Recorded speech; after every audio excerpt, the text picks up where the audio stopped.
Bueno, Esteban, como siempre, un gustazo tenerlo por Kilómetro Cero. Sos familia, pero Qué también, bueno. también tenés tus cosas, tus proyectos y por eso nos encanta siempre compartir con vos. ¿Cómo estás? Muchísimas gracias, Laurita. Para mí es un placer siempre tener un espacio en Kilómetro Cero, porque obviamente somos familia de alguna manera. Y muy feliz, la verdad, de estar acá y también muy feliz de que ustedes, con toda la situación que estamos viviendo, pues mantengan el medio activo, que eso también es súper importante. Y bueno, ese ratito que te robo es justamente porque tuviste un conversatorio que para mí tenía un nombre que se las traía. Se las traía, Se ¿verdad? Sí, las claro. traía. En realidad Primero, fue pensado así, para que hiciera mella ahí, que jalara las orejas, calentara egos. exacto, porque esa palabrita, el rockstar tico, no sé, yo, esa fue la primera palabra que yo me quedé pensando. ¿Existe el rockstar tico realmente? Y desmitificarlo. ¿Qué hubo? ¿Qué Ah, pasó? ¿Qué podemos decir que no solo Esteban, Juaco, que estuvieron ahí en el conversatorio, sino también la gente que se acercó? eh, ¿Cuál fue esa conclusión de alguna manera? ¿Qué hablaron? ¿Cuáles fueron esas inquietudes que surgieron a raíz de esta conversación? sí, bueno, muchas gracias, Laura. Un poco el tema que desarrollamos era, bueno, esto, ¿no? El rockstar tico y cómo desmitificarlo. Para desmitificarlo habría que crearlo primero, ¿no? Que creer que existe, ¿no? Para destruirlo, pues tenemos que construirlo primero. Y es un poco, todo gira en torno lo que llamamos nosotros una aterrizada, ¿no? De cómo escenas y como lo pudimos observar en el Rompan Todo, por ejemplo, que cuentan la historia del rock en América Latina, de las grandes empresas, de las grandes inversiones de dinero, de las grandes bandas con monopolios y una gran construcción y medios de comunicación, como en Centroamérica no. Claro, hemos vivido, somos un contexto muy diferente, Centroamérica, y en específico, si lo achicamos más, y era Costa Rica, pues era pensar qué es lo que hemos construido, ¿no? Y entonces, o sea, era un poco también conversar acerca de los orígenes históricos, ¿no? De nuestra escena, por lo menos a la que yo pertenezco de rock, y acercar motivos pensando, bueno, ¿a qué le llamamos rockstar, no? O sea, ¿cuál es el... Tenemos que buscar un par, bueno, ¿en quién pensamos? ¿En Charlie García o en ese tipo de personajes? ¿Y cómo nos parecemos cuando haces la lista de las cosas en que no nos parecemos? Pues entonces como que uno dice, no, aquí no hay rockstars. Porque cuesta mucho cuando uno le pregunta, que fue algo muy bonito con la gente, ¿no?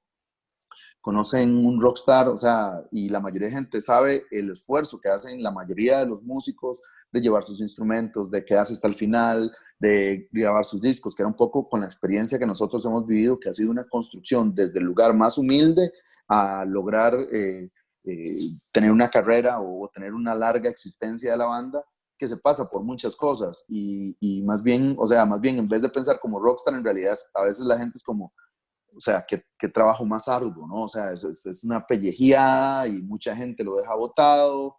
Era como eso, ¿no? Compartir toda esta idea del rockstar y ver cómo desde la comunicación, desde la motivación, gestionando estos espacios, podemos más bien, o sea, hay un esfuerzo, ¿no? Real de la gente, de los músicos, claro, hay egos también, ¿verdad? Porque yo podría mencionar de dos a tres rockstars que se creen más de lo que podrían ser, que eso también lo hablamos y mencionamos nombres, y hay otros que más bien han hecho mucho y más bien se bajan el piso porque por el ego, no sé, también, ¿verdad? Como has hecho un montón de trabajo y no querés que te validen, pero también eso es una decisión propia. Era un poco eso, ¿no? Jugar con todos esos, pero además muy entretenido, muy entretenido contando nuestras aventuras de cómo crear una banda, cómo se desintegran las bandas, cómo vuelven a unirse, un poco fue eso. Buenísimo. ¿Y qué tal la experiencia post pandemia, si podemos decir de alguna forma, ¿verdad? Aunque todavía estamos como en este ambiente, Claro. pero bueno, podemos ahora tener por lo menos un espacio donde podemos volver a compartir con la gente, ¿verdad? Que estábamos tan habituados de ir a conciertos, de estar Ujú. ahí cerca.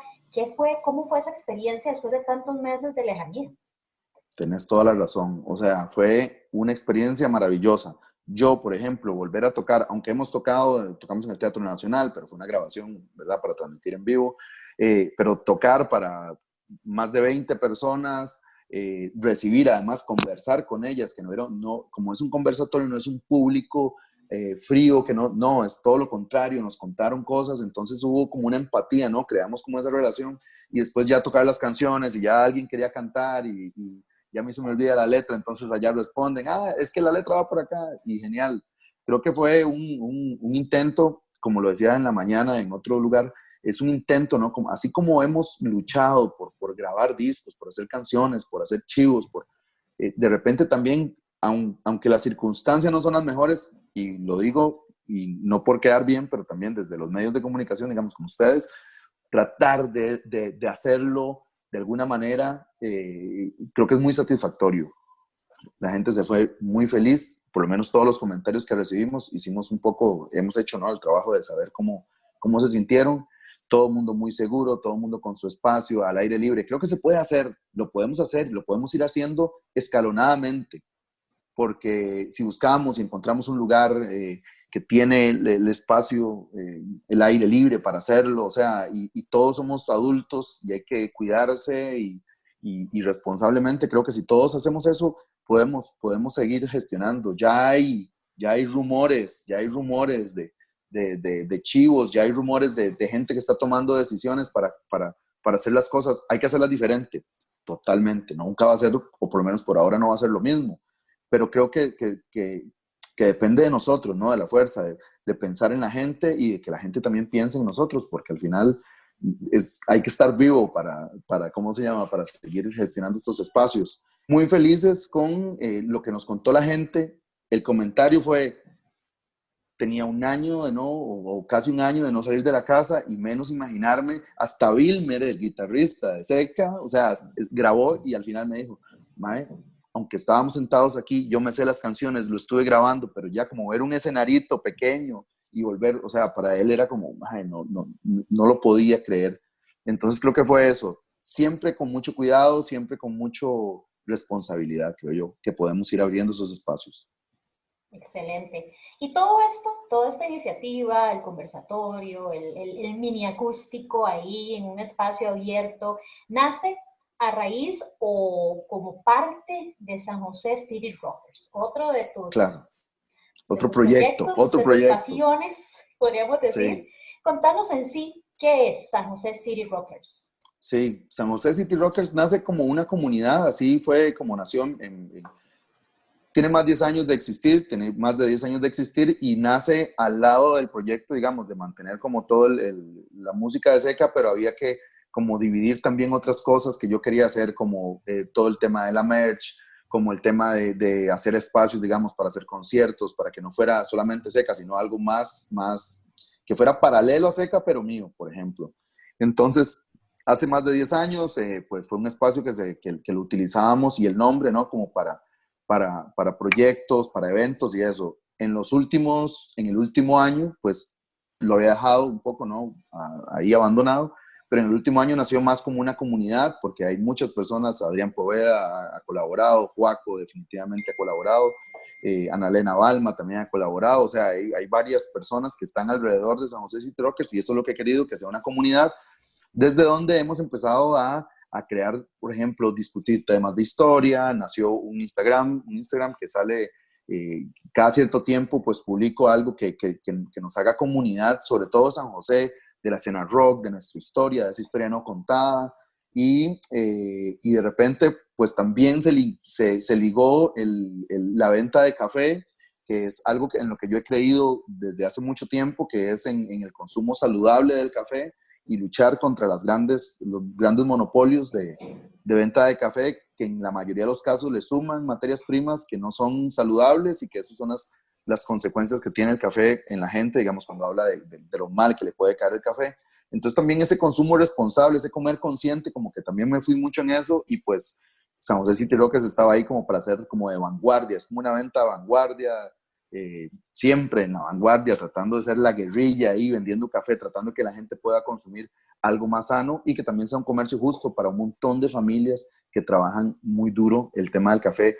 No hay ninguna empresa, no son grandes monopolios vendiéndome café para nada, más bien son familias que durante años y décadas han dedicado a la producción del café.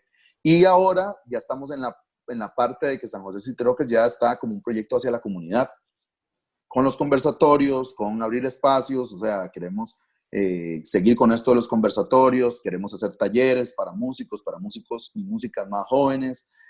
Tenemos muchas ideas que estamos ahí y este fue, como quien dice, el primer paso, así, la inauguración oficial de San José City Rockers hacia la comunidad y sobre todo hacia la comunidad musical e histórica, que vamos ahí como ir desarrollando varios proyectos, pero sí queremos darle herramientas. No sé si a todo el mundo le puedan servir las herramientas que utilizamos, pero a nosotros nos han servido y algunas otras no nos han servido para nada, que también es bueno que la gente conozca. Eso es un poco como la razón ahora en este momento de San José City Rockers. Es interesante porque, bueno, cuando decís hablar de esta visión, ¿no? De qué podemos entender de la música nacional, qué podemos decir de esta historia. Hay mucha gente que ha recopilado información y eso, sin duda alguna, hay que ir unificando o juntando para que esa historia se haga bien gordita y bien fácil acceso para que la gente sepa, ¿no? Muchas veces qué pasa en la música nacional. Y ahora decías con esta idea de comunidad también, cómo la gente puede apropiarse, ¿no? De esa historia que ayer casualmente estábamos hablando con un medio de otro país suramericano y nos decían, bueno, desconocemos, no sabemos nada de Costa Rica. Y yo, bueno, venga, vamos a enseñar, ¿verdad? En la Claro. medida de lo que uno sabe, claramente. Pero, Esteban, qué interesante eso, porque no es solo el hecho de ser músico, ya es un mega esfuerzo, ¿verdad? Como dijiste antes, aquí los músicos, por más que quieran creerse muy allá, somos Zoila o son Zoila ustedes, y yo creo que es parte también de esa visualización necesaria dentro de la historia. Y sé que también te ha llamado mucho la atención en tu formación periodística, ¿verdad? Hablar con muchísima gente, recopilar muchísima información, pero yo no sé, decime vos cómo lo sentís. ¿Todavía tenemos como ese vacío en la parte de historia? ¿O cómo va? ¿Cómo podemos ir entendiendo si alguien nos dice qué es la escena musical costarricense? Claro, tenés mucha razón. Yo creo que es algo muy importante. Dice, hoy he escuchado un programa, estoy en Turrialba, y hoy he escuchado un programa de historia turrialbeña, muy interesante, y que hablaba que un pueblo que no conoce su historia es un pueblo que no reconoce su identidad. Entonces, dentro del tema específico del rock, creo que es empezar a unir esos hilos, ¿no? Con el pasado, nos pueden ayudar a crear mejores puentes para el futuro. Suena medio cliché y suena medio académico, pero ahora que estoy como empapado, el trabajo maravilloso que ha hecho Fue León con Víctor Fernández de documentar un poco, ¿no?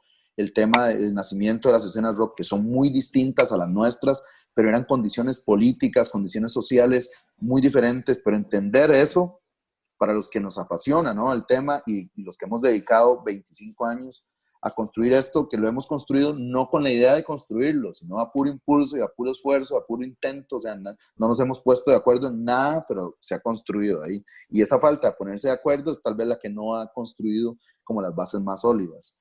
Entonces yo creo que sí es importante, digamos, ahí el rock de los 80s, el rock pop de los 80s, muy escaso, con unos intentos, modelo para armar, o sea, habían bandas que venían luchando y café con leche, ¿no?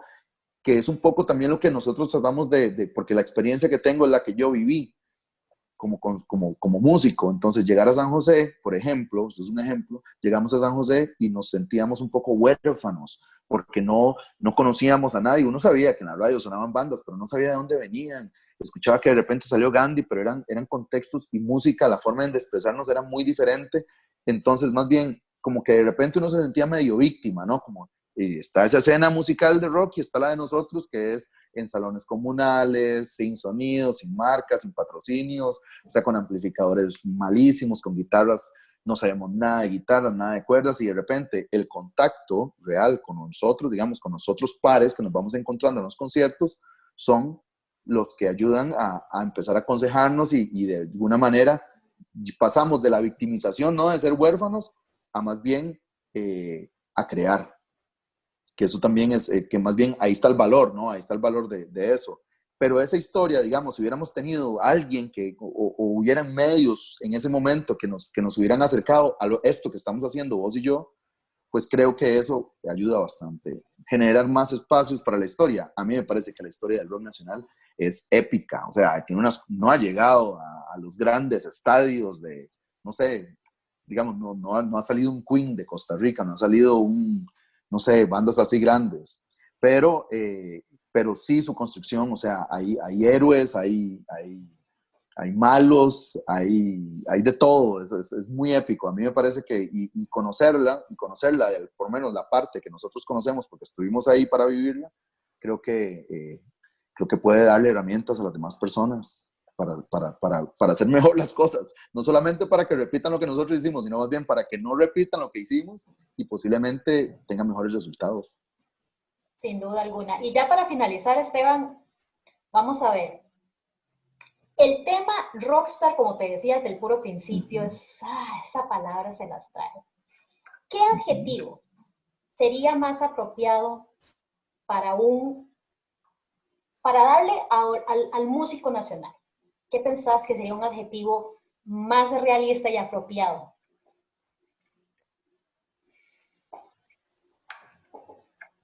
Está difícil esa pregunta, sí. Yo creo que es que hay muchos tipos de músicos y músicas, me parece, pero por lo menos de mi lado, ¿no? De mi lado un poco, pensando en lo que he vivido yo y al lado de mis amigos y amigas que han creado esto, que han creado sus bandas y han generado público y han afectado la vida de un montón de personas.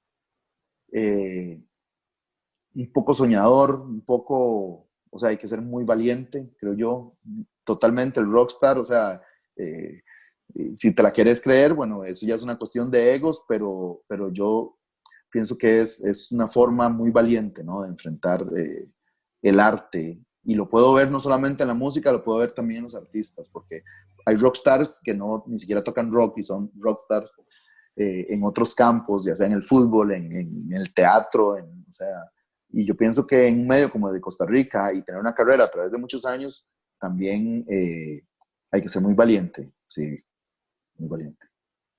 Diría eso un Buenísimo. poco. Esteban, siempre un gustazo, la verdad, hablar con vos, aunque sea un ratito y a la distancia, y Buenísimo. muchísimos éxitos con todas esas cosas, ideas y proyectos que tenés por delante. Gracias Laurita y gracias también a las personas que están atentas al medio y que seguimos ahí construyendo. Ahora no podemos tocar, todavía no, pero gestionamos y queremos acercar gente con otros espacios. De alguna manera nos tenemos que reunir y de alguna manera tenemos que empezar a tener ese contacto porque yo creo que es algo intrínseco del artista, ¿no? Que hay una necesidad por comunicar y decir cosas y eso es lo que nos mantiene aquí vigentes. Buenísimo. Hasta la próxima. Gracias.